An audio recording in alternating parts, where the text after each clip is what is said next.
everyone, this is Ishita and welcome back to B-Town Style Under 2. Let's talk about the current crush of the nation, Noora Fatehi. She was recently spotted at the airport wearing a beige nude cutout crop top, and she teamed this up with a pair of white track pants, shoes and a simple hairdo.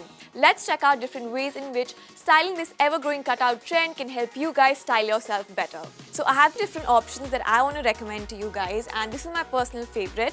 This is basically a red tank top with a full sleeves overthrow crop top, and this will automatically give you guys a cutout illusion, and you can style this with off-white or white pair of track pants just like Noora did.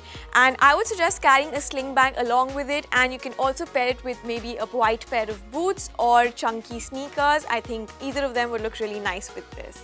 The next option is actually perfect for someone who loves to glam it up, and I have the silver toned quad tracksuit right here with neckline cutouts. You can style it with white chunky shoes and a fanny pack around your waist. Now because this outfit is a little glammed up, I would suggest keeping the makeup minimal because the outfit in itself speaks a lot, and I would also suggest keeping accessories minimal too to complete your entire look. So this is me, Ishita, signing off on B-Town Style Under 2. I'll see you guys in the next episode. Take care.